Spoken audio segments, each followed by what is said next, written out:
This is an ABP Live Podcast. Well, hello, ladies and gentlemen, boys and girls. I'm Aabir Lahiry. You are watching ABP Live Podcast.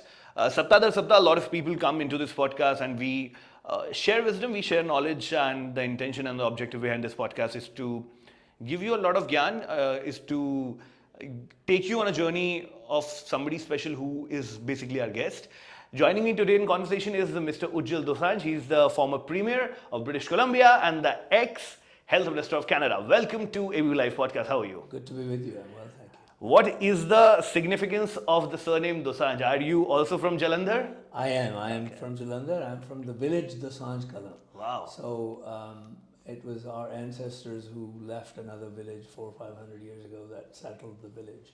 4 brothers, 5 brothers. Wow.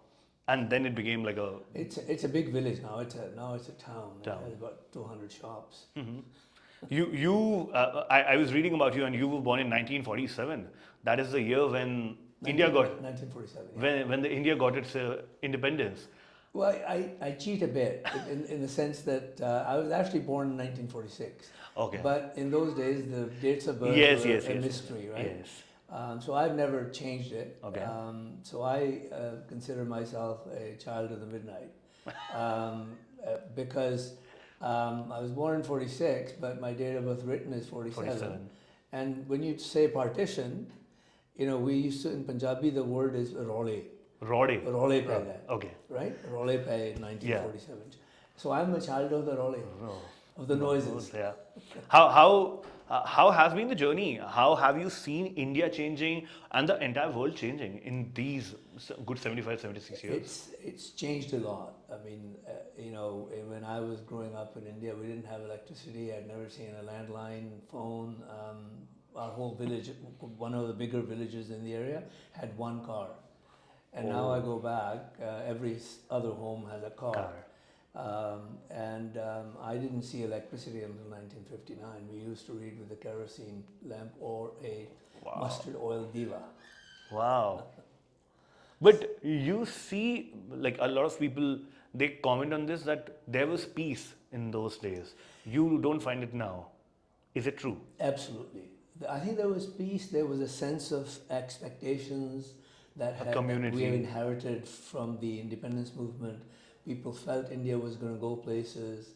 There was going to be justice, equality, fairness, compassion, all of those things that human beings fight and struggle for. And it was, I was a child when Nehru died in 1963. True. And I left India in 64 to England. That India was more peaceful, more caring, more inclusive, more just than the India today. Yes, we have a lot more roads, a lot more cars, a lot more money, a lot more population.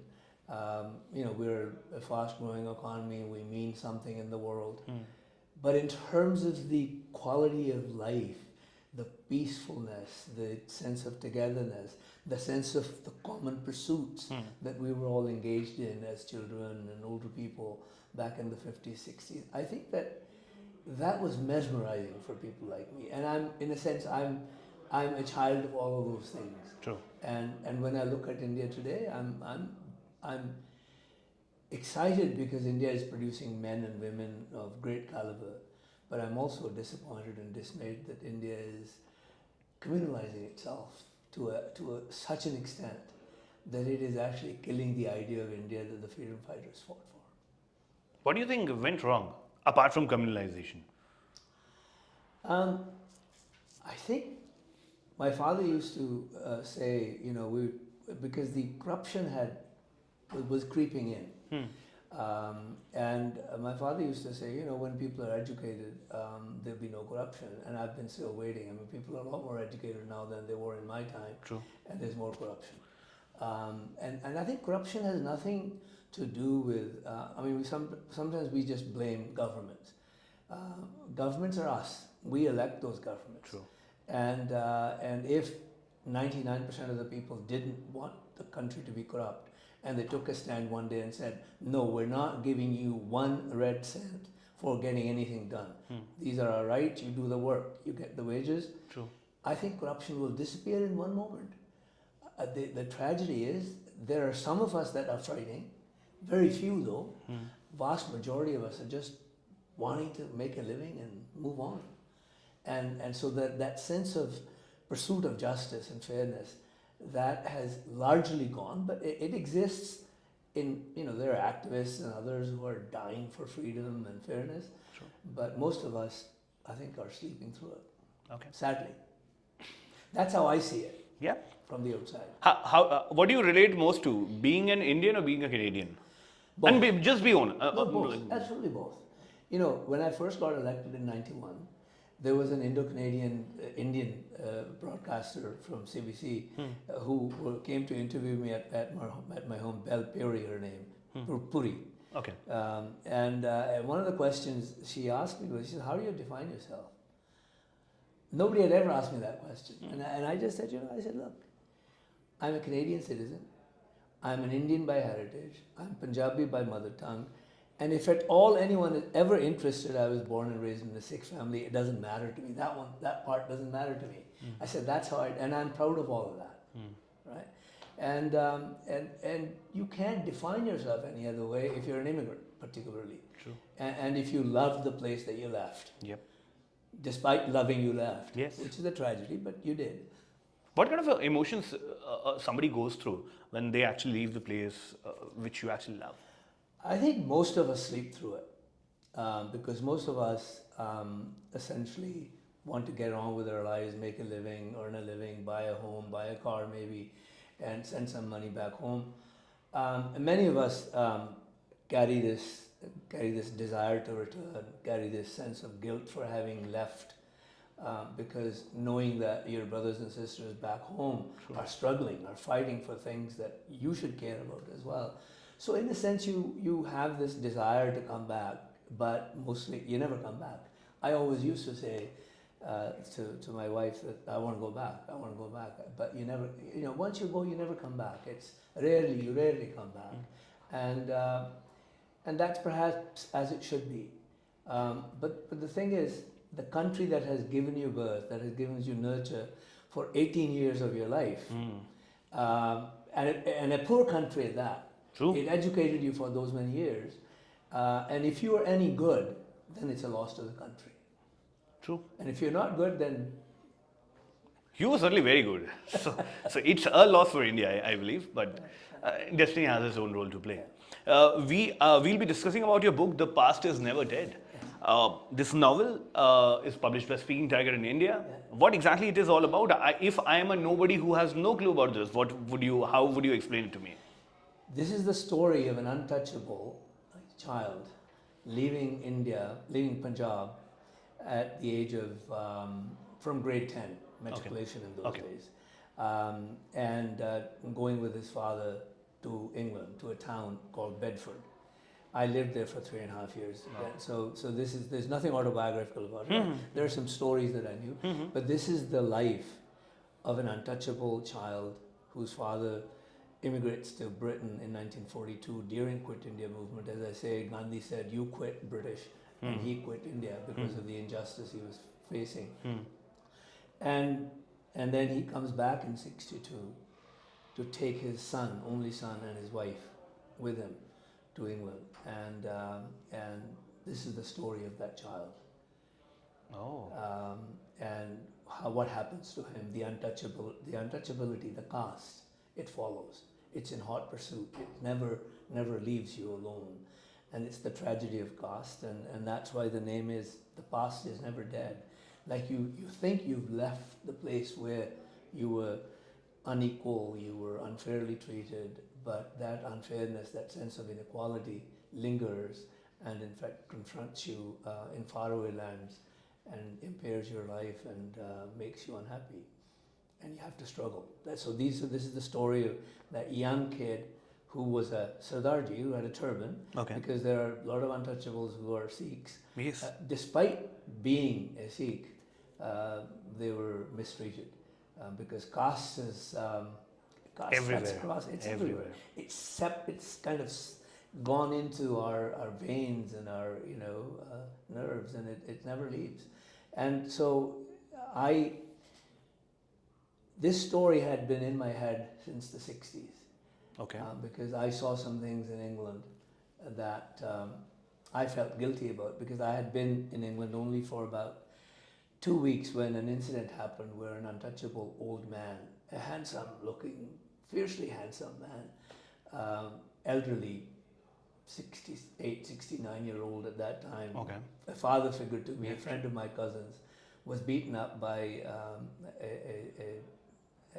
a Jat Sardar because of some dispute. In the company of five or six other people, he just slapped the old man. And I was there sitting there. I'd been there only for 2 weeks. I didn't know what to do. I froze. I'd never seen that happen in my village. I knew the inequality existed.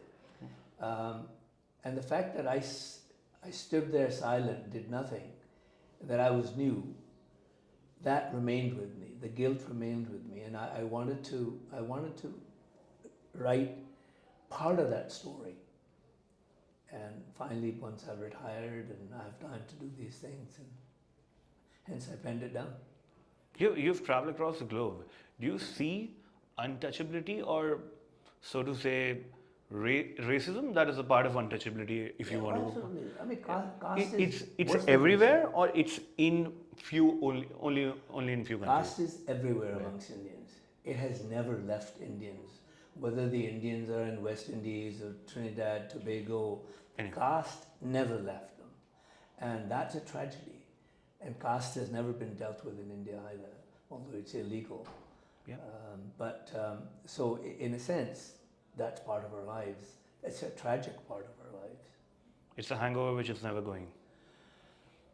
I think it's hang in. It's not hangover. No. I mean, it's in. It's you don't see it, but it's everywhere, and it's tragic. Has it changed in past 50 years when you left it? It has changed. I mean, it has changed in the sense that the people from the lower caste have many of them made progress. True. It's all about economics ultimately. True. And and once you have the economic power, once you have the political power, you begin to gain more of a sense of equality and sense of dignity.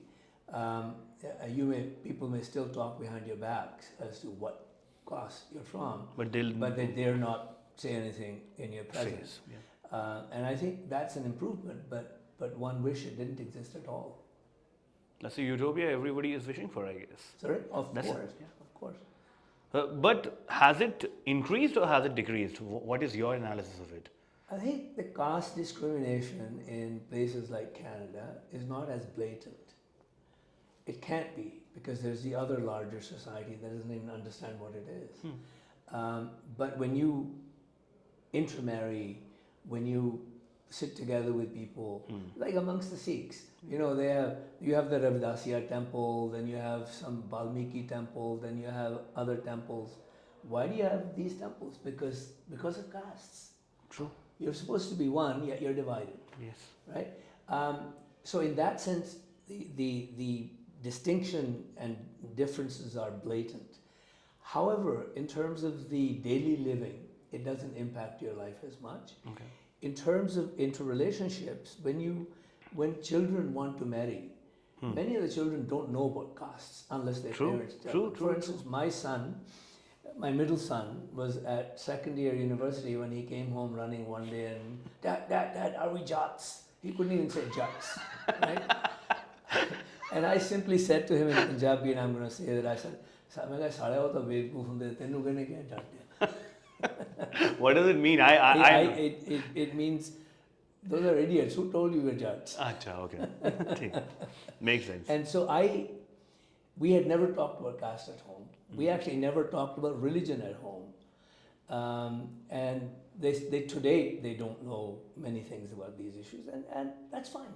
They will learn what they need to learn. I don't want to be imparting my own prejudices and attitudes to them that are inimical to progress. So well said. But if we talk about your neighboring country, United States of America, you see a lot of racism there.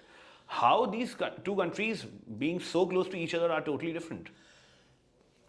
The American society is much more violent. I think its birth was violent. because of its own revolution. Canadian birth was somewhat different. Peaceful. Canada is a bit of a compromise between Britain and the United States of America. Right? It's not as British and it's not as American. Okay. America, I think, is more violent because of the way its genesis took place, because it theoretically and in practice was born out of the barrel of a gun. They fought against the British. Yes. Then they had a civil war. They fought against slavery of the South. And then they have the right to carry guns. They're so violent. There's so many mass killings. And then you have the phenomenon of Trump. That happened, I think, partly. I mean, Obama wasn't responsible for Trump. But as soon as Obama got elected, you had the birth of this movement called the Tea Party. You know, the revolution, the American Revolution was born out of the Tea Party, Boston Tea Party.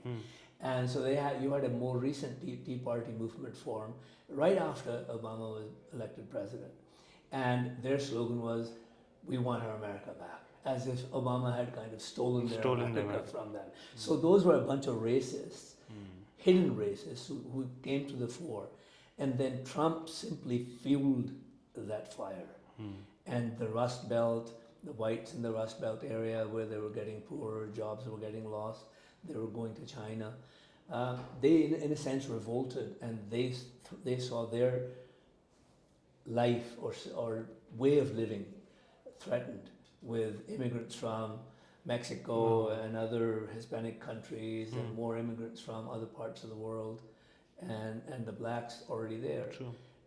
So their racism, the latent racism that existed, came to the fore, and Trump helped the idea. आग में घी का काम किया है. आग में, like you're putting fuel inside the fire. Absolutely. Now let's come back to your journey. How did the entire Canada thing started when you moved firstly to Canada, or maybe to United Kingdoms? How did that journey go? Were you struggling? Were you pretty much sorted in your own place? No, I was from a very reasonably poor family. My father and his brother owned 5 acres of land in the village. My father happened to be a teacher, so I had probably had sort of leg up on some others in the community. But he had to borrow money to send me away, which I insisted that I wanted to leave because he and I had some disagreements, and I was stubborn, and so was he. But I'm glad that he allowed me to go away with the fare. I went pretending to want to go to study in Britain, but I didn't have the money to study, so I worked and went to night classes, and then didn't get admission in university. And then I went off to Canada. Decided that I'll try my hand in Canada. It seemed like a more liberal society. My aunt was there, and I worked in a lumber mill and did all sorts of other jobs there, just as I did in Britain. Many jobs, foundry, trains, crayon factory. I did all sorts of jobs. Wow. And I was pulling lumber on the green chain in Canada, sawmill, as I was going to night school. Broke my back, and that kind of sped up the process of going back to school full time. And did my BA in law, and met my wife during college doing my BA, and I was an activist. Both starting, my father was an activist in the later stages of the independence movement. My nana was a freedom fighter who spent 8 years in British jails. So I kind of had this political thing in my head, and I became an activist in Britain amongst young men. And in Canada, we started working on the issues of the farm workers, domestic workers, and janitorial workers who had no rights. And then became active in a political party, and became a lawyer and all that, life. Yes. How was the journey in politics? You enjoyed it? Of course, I'm sure you certainly did. Yeah. I enjoyed it in the sense that I didn't really go into politics. I didn't set out to get elected. It was some people from the Writing Association that came to see me, who had seen me. I was a member of the party. They had seen me being a rebel rouser of the radio stations and other things, and they said, we'd like you to run for us. And I had just set up my own law practice, and I had no money, and my wife said, "What's the matter with you? You want your kids to die of starvation?" But I ran, I lost. Then I ran in '83, I lost. And then actually, I didn't run in the '88 election because I had then picked a fight with the Khalistani extremists who had in '85 kind of come to kill me. I survived despite their attack, and that took several years of my life. And so that kind of took me away from politics for a while, and then it was just a coincidence that I ran back in 1991 again, and I won. But I never thought I'd win, never thought I'd become an MLA, never thought I'd ever become a cabinet minister. I mean, then life just went to places. Yeah. One of the things that I always tell people is that they always say, "Oh, when did you join politics?" Well, we are all in politics. Whether you actually run for something or not, whether you vote for somebody or not, whether you're a member of a political party, you are all in politics, because politics, your inaction, your action, they define the politics of the country. True. So we're all in politics, and being elected is just one part of it. And in this country, electoral politics is the pits, man. It's huge. It's huge, and it is so threatening. If an ordinary person looks at the politics of this country, you need so much money, you need so much muscle power to run. An ordinary, average person can't run on issues. Whereas in a place like Canada, the political parties are small. The politics is not as overpowering. It's not corrupt at all. There is very little corruption. Yeah, I beg to differ that there is no corruption. Obviously, there will be corruption. I'm talking about financial corruption. Okay, it's not? Absolutely, almost non-existent, I'd say. If they catch you, they'll put you behind bars. You have other means here. No. I mean, look, I lived in England. I lived in Canada. I have never ever been asked to pay one red cent to get anything done in life. I've never felt the need to do it, never felt the need to give or take. And I think most Canadians and most Britons are probably like me. True. That's why I'm saying there's no corruption. I mean, there are thieves sitting in corporate offices and others, but corruption exists in this country. No, this country is drenched in corruption, in the sense that people feel. You talk to ordinary people, they feel that they have no power. They feel powerless. They go to an office. For instance, let me give you an example. If I walk into a Canadian office, any office, I don't think that the person sitting across the table from me, doing the work for me, is doing me a favor. Of course not. Okay? But person sitting across the table from you here, who's doing work for you, who's being paid by the government to do the work, thinks by doing what they need to do legitimately, has an obligation to do, by doing that, they're doing you a favor. That's when corruption happens. True. You have been a policy maker. What do you suggest? How should we deal with this kind of a bug? And it will certainly take time. It's not a one-day affair to change the entire scheme of things. But you can't change it overnight. Yeah, of course. But as I said, you can't blame the government. Of course you can't. We are the government. Yes. People are the government ultimately. We elect those people. The mindset needs to be changed. Well, but how do we change that mindset? Change begins at home. With each Indian, change has to begin with each Indian saying, I will not give money or take money or anything else to do the work or get the work done. If you take that pledge, it will be gone in one day. But you have to suffer for it.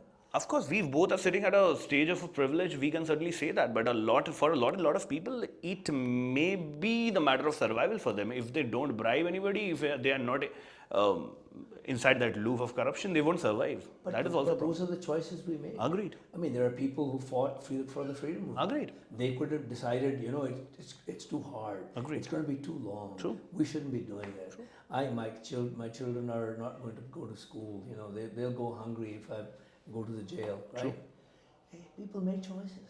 True. We all have to make choices. If we are not prepared to make the hard choices, we won't see progress. True. I'll have a follow-up questions in two things. You mentioned about your parents and grandparents and how I also read that they were a big follower of Indian National Congress. My father was. Ideological follower of Indian National. My father was, and my nana actually traveled a different route. Okay. He was in Shanghai working as a security guard. His brother used to be in Canada. His brother writes a letter to him, look, come to Canada. He says, all right, I will go see their mother, Okay. Before I come to Canada. He goes to see the mother. He gets involved in the reform movement for the Gurdwaras, which is the Nankana Sahib, Sabka, and then he gets involved in the Babur Kali politics, and then he become a member of the Kirti Kisan Party, then he becomes a member of the Communist Party. This is your Nana ji? That's my Nana after the independence. So he spent 8 years in British jails fighting for the freedom of the country, actually 8 years at different times. Wow. And I spent the first 4 years of my education at his village from grade 1 to 4 in a school that he established. And this is which village you're talking about? In district Hoshiarpur, Okay. a village called Bahawal near Malpur. Okay. Yeah. Wow, so cool. So how do you see the Congress of those days and Congress of today? Well, Has it changed? Has it changed significantly, or is it still ideologically same as the Congress you or he may have the witnessed? Congress of the independence movement was an absolutely, I won't say impeccable, but by and large a very honest Congress. Congress of today is, who made India corrupt? Who ruled India until the BJP started ruling India?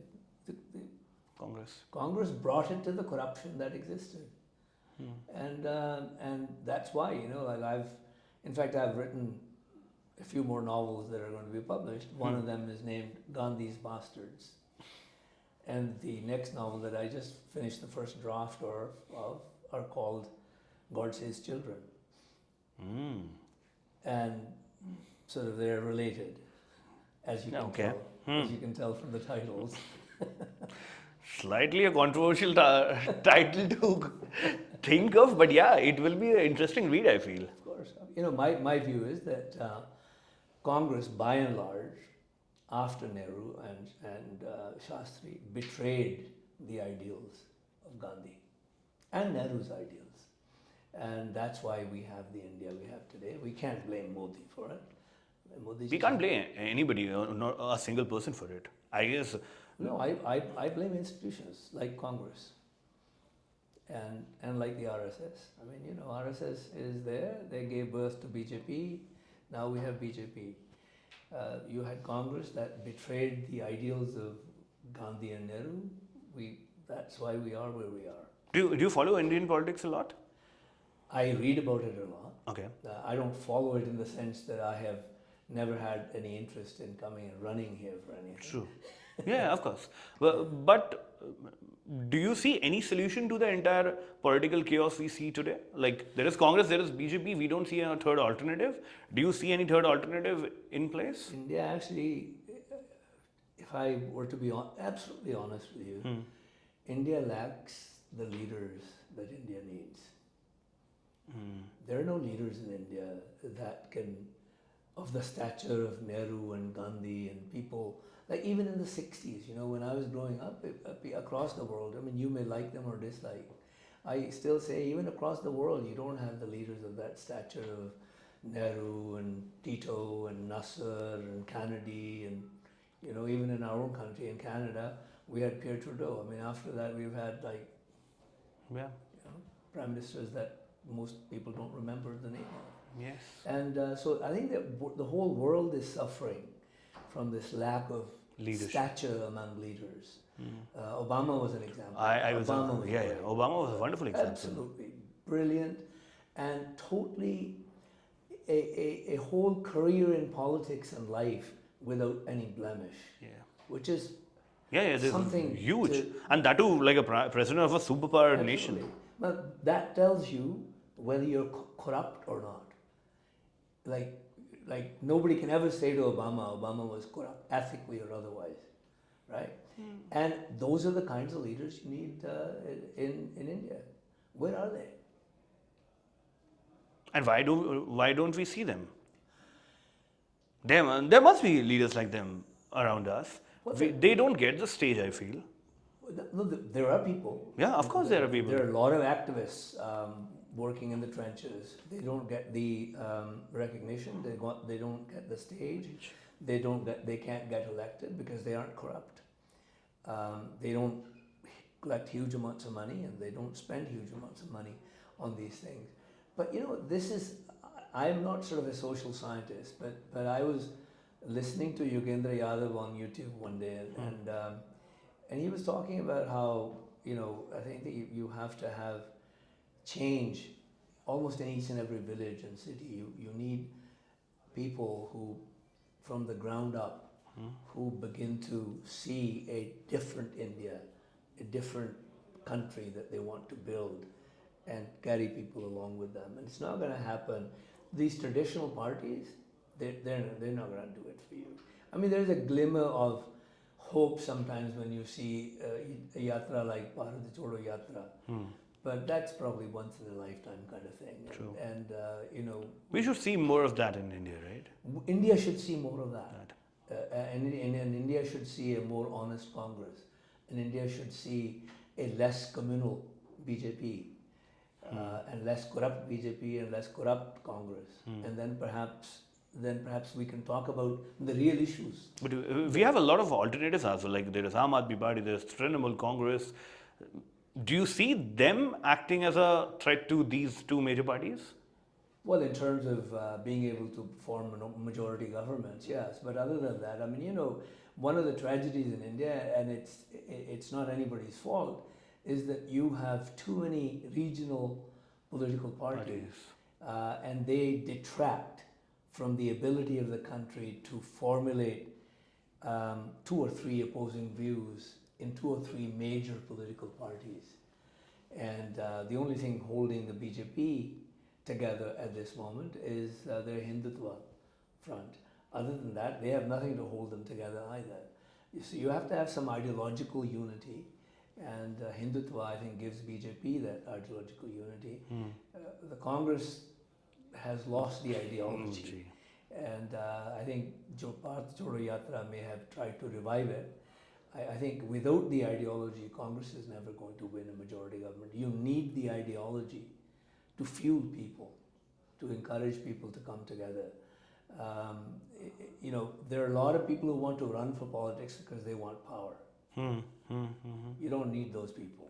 You want people to run for politics to make a change. Well, that's something deep. I want to ask you a question about, since you mentioned about the Khalistani movement and you said that you had a bit of a friction with somebody. I was having a conversation the other day with somebody, and I don't understand the concept of Khalistan. For a lot of people who may not relate to this topic, how do you define what exactly is the objective of these kind of people, and what exactly is the objective, or how do you define Khalistan? I can't speak for them. You should ask them. You should ask them that question. No, with me it wasn't a little bit of a tiff. When 1984 happened here, there was a lot of violence within the community. People were being threatened for different views, and hit lists were being formed, and different forces were being put together. And I spoke out against that, and then I was made a target by the Khalistanis, and an attempt was made on my life. I survived, but there were 2 issues that moved me to speak. One, that you can ask for anything you want. You can ask for the moon, but there should be no violence. True. Two, that in places like Canada, the Indians and other minorities, it's taken a long time for them to gain equality. And if we become violent, if we don't pay attention to the local issues and get mired in issues that are thousands of miles away, we will lose that respect and that sense of equality within the larger society. Those were my views. And of course, I said then the idea of Khalistan is a pipe dream, because most Sikhs in Punjab and India don't want Khalistan. True. And I've always said to people in Canada who want Khalistan, I say, in Alberta and Saskatchewan, there's huge tracts of prairie land, just like plain like Punjab. You can call that Khalistan. There are 3% Sikhs in Canada. Sikhs are 3% of the population. In India, they're less than 2% now, perhaps 2%. So I said, you want Khalistan, you can have it in Canada. Why are you bothering the old country? Yeah. I don't know. I don't understand this concept of violence any which way in the major scheme of politics. I think that not just in Punjab, but I think there's a bit of a macho culture in Canada. It's like, don't you know who I am culture, and that culture leads to violence.